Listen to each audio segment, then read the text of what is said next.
సత్యసాయి జిల్లా Kadiri tribal welfare గురుకుల సంక్షేమ పాఠశాల ప్రిన్సిపల్ పై వేటు పడింది. కుళ్లిపోయిన కూరగాయలు, పురుగులు పడిన అన్నం పెడుతుండటంతో విద్యార్థులు ఆందోళన చేపట్టారు. దీనిపై ఏబీఎన్ ఆంధ్రజ్యోతిలో కథనం ప్రసారమైంది. దీనిపై స్పందించిన అధికారులు చర్యలు తీసుకున్నారు.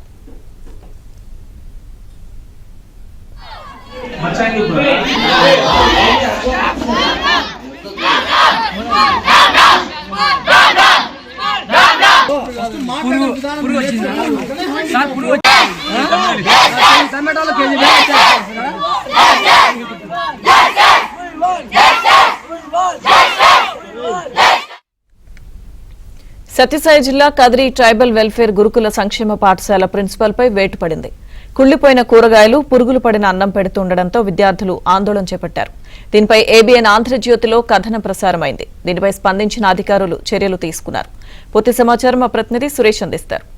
సురేష్, కదిరిలో ట్రైబల్ వెల్ఫేర్ గురుకులం పాఠశాల ప్రిన్సిపల్ వెంకటరమణపై ఎట్టకేలకు జిల్లా ఉన్నతాధికారులు చర్యలు తీసుకున్నారు. ట్రైబల్ వెల్ఫేర్ గురుకులం పాఠశాలను గత కొన్ని నెలలుగా ఏదైతే కుళ్ళిన కూరగాయలు, పురుగులతో కూడిన ఆహార పదార్థాలు విద్యార్థులకు వడ్డిస్తున్నారంటూ కూడా విద్యార్థులు ఆందోళన దిగారు. విద్యార్థుల ఆందోళన, ఆవేదన వ్యక్తం చేస్తున్న ఏబీఎన్ ఆంధ్రజ్యోతిలో ప్రత్యేక కథనం ప్రసారమైంది. గత కొన్ని నెలలుగా ఏదైతే ప్రిన్సిపల్ వెంకటరమణ పర్యవేక్షణ పొరబడింది. విద్యార్థులకు సరైన నాణ్యమైన ఆహారం అందించడం లేదు, కుళ్ళిన ఆహార పదార్థాలు వడ్డిస్తున్న పరిస్థితి ఉంది. దీంతో తీవ్ర అనారోగ్యానికి గురవుతున్నట్టు కూడా విద్యార్థులు ఆందోళన వ్యక్తం చేశారు. ఇదే సందర్భంలో హాస్టల్లో సరైన సౌకర్యాలు కూడా లేవు, ఫ్యాన్లు, కరెంటు లేని సౌకర్యం కూడా ఉంది, సరైన తాగడానికి మంచినీటి సౌకర్యం కూడా లేదంటూ కూడా విద్యార్థులు ఆందోళన దిగారు. విద్యార్థుల ఆందోళనపై ఏబీఎన్ ఆంధ్రజ్యోతిలో కథనం ప్రచారం కావడంతో డిప్యూటీ సెక్రటరీ అర్జున్ మధుసూదన్ వర్మ హాస్టల్కి వెళ్లి విద్యార్థులతో నేరుగా మాట్లాడారు. ఏదైతే అది మధుసూదన్ వర్మ ఏదైతే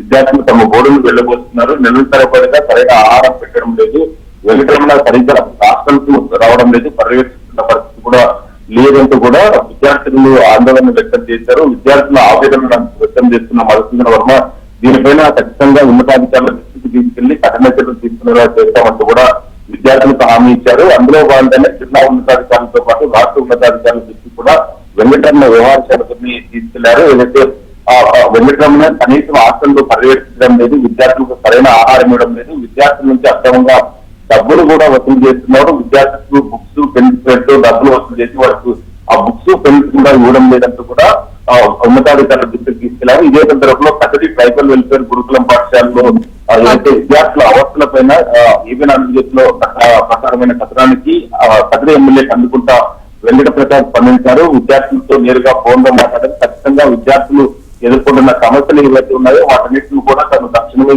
పరిశీలిస్తాను, మీకందరూ కూడా మెరుగైన సౌకర్యాలు, హాస్టల్లో మెరుగైన సౌకర్యాలు కల్పించేలా చర్యలు తీసుకుంటాం, మీరు చదువుకోవడానికి ఏవే సౌకర్యాలు అవసరమైతే వాటికి కూడా తాను కల్పిస్తానంటూ కూడా విద్యార్థులకు హామీ ఇచ్చారు. దీంతో పాటు ఏదైతే వెంకటరమణ వ్యవహారశాలపైన ఉన్నతాధికారులు చాలా సీరియస్ గా కూడా ఉన్నారు. గత కొన్ని నెలలుగా ఇదే తరహాలో వివరించడం ఏంటి, విద్యార్థుల కోసం ప్రభుత్వం లక్షల రూపాయలు ఖర్చు పెడుతుంటే ప్రిన్సిపల్ వెంకటరమణ పర్యవేక్షణ కారణంగానే ఈ తరహాలో గురుకులం పాఠశాల విద్యార్థులు ఇబ్బంది పడాల్సిన పరిస్థితి ఏర్పడేందుకు కూడా ఆ శాఖ ఉన్నతాధికారులు సీరియస్ గా ఉన్నారు. ఇందులో భాగంగా ఏదైతే ఆ శాఖకు సంబంధించిన సంయుక్త కార్యదర్శి YS Prasad principal Venkataramana suspend చేస్తూ ఉత్తర్వులు జారీ చేశారు. ఖచ్చితంగా వెంకటరమణ తీరు పట్ల ఉన్నతాధికారులు తీవ్ర ఆగ్రహంగా ఉన్నారని చెప్పవచ్చు. ఖచ్చితంగా మరింత కఠిన చర్యలు తీసుకుంటామంటూ కూడా ఆ శాఖ ఉన్నతాధికారులు చెప్తున్నారు. Lakshmi Durga. Okay, thank you Suresh.